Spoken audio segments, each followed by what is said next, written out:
Hi, everyone. Harry here to talk about Donald Trump's quixotic, or you could say meritless, or you could say joke, or you could say PR stunt of a lawsuit against CBS that he nevertheless filed in the Northern District of Texas, and we'll have to talk a little bit more about that.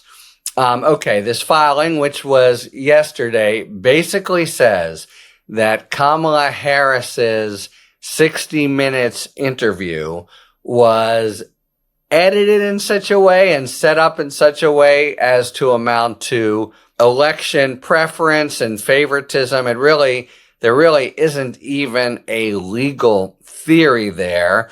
But the notion, and it's of a piece with complaints that Trump has been making for weeks, is they fed her softballs. I mean, I'm trying to think if there's any way even to translate it into some kind of legal setting. But basically, the complaint just is Trump-style vituperation, saying especially the editing of the interview was deceitful and amounted to a brazen attempt to interfere in the 2024 U.S. presidential election. All right, so point one, this is not a case anybody thinks he will win. It's clearly nothing's going to happen with it between now and the election.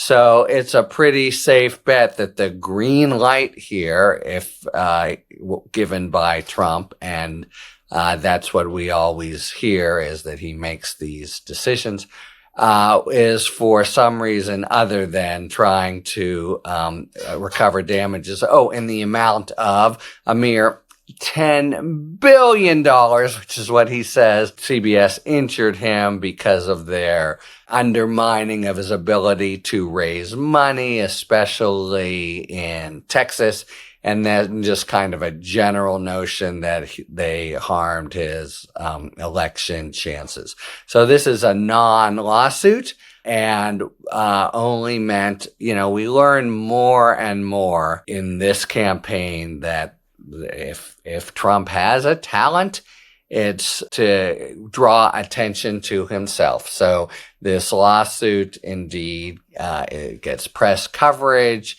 and the lawsuit goes around, and he can just assert it's there. But let me add the point about the Northern District of Texas, because Trump filed it. So this is really brazen forum shopping, and it's a situation that shouldn't exist.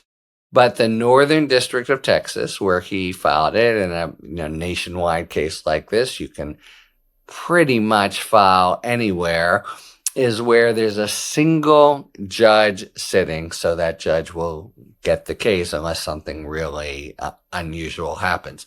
That judge, Matthew Kacsmaryk, perhaps the name rings a bell. He's the Looney Tunes Trump partisan who did some crazy stuff in an abortion lawsuit that earlier filed by Republicans. He's a very vehement anti-choice, pro-life advocate, and he's become a go-to judge of choice for certain conservative causes. So he has, and of course, above him is the Fifth Circuit, which, you would think a crazy judge like, say, Cannon or, say, Kacsmaryk, and there are others on the other side, but that's what a court of appeals is for. But Kacsmaryk sits below the Fifth Circuit, which is the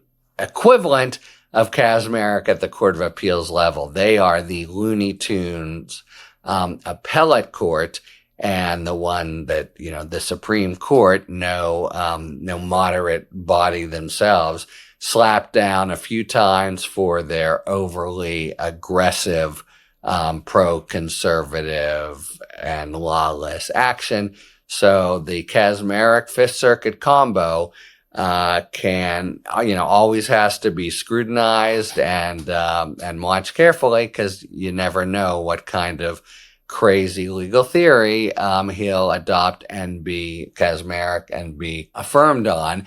But this is a guy who's already suspended. You remember this? The FDA's approval of mifepristone, who blocked the Biden administration from ending the Trump program of Remain in Mexico.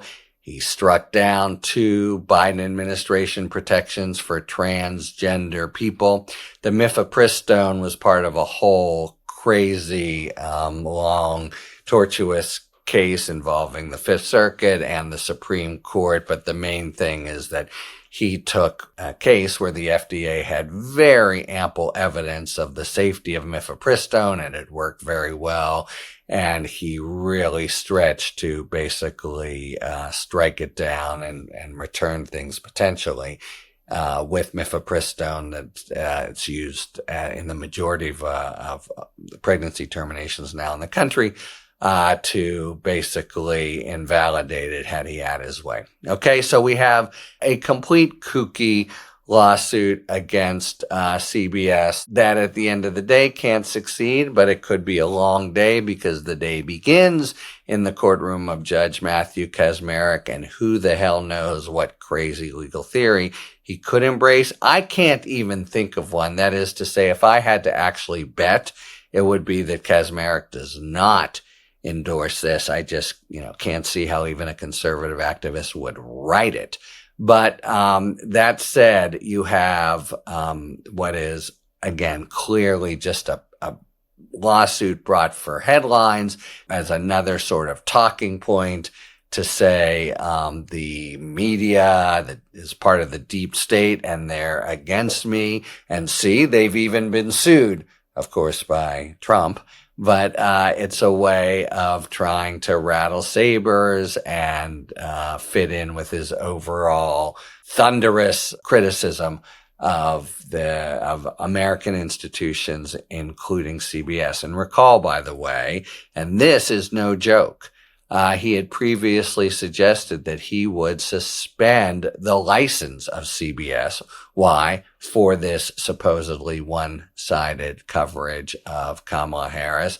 And that is something that, one morning, if the Diet Coke isn't cold or the cheeseburgers aren't hot, he could just do, at least under his theory of executive power, which the U.S. Supreme Court could well endorse. That is, he could just tell the FCC, even though there's supposed to be guardrails here, just tell the FCC, pull CBS's license, boom. And, if the head of the FCC says, I won't, then Trump says, you're fired. Let's bring in, I don't know, Ken Chesbro or something, somebody. Hey, you pull CBS's license. This is the kind of really autocratic, tyrannical crap that could happen, and pronto, in a Trump administration. Okay, but for now, case I think is going nowhere, certainly nowhere before the election, and it's just a PR stunt, as part and parcel of his whole grievance. The traditional media is set against him, and he is fighting not just for himself, but his supporters, who have also been left behind by traditional institutions, etc., etc., etc. Talk to you later. Thanks for tuning in. If you enjoyed this video and other Talking Feds content, please take a second to like and subscribe. Talk to you later.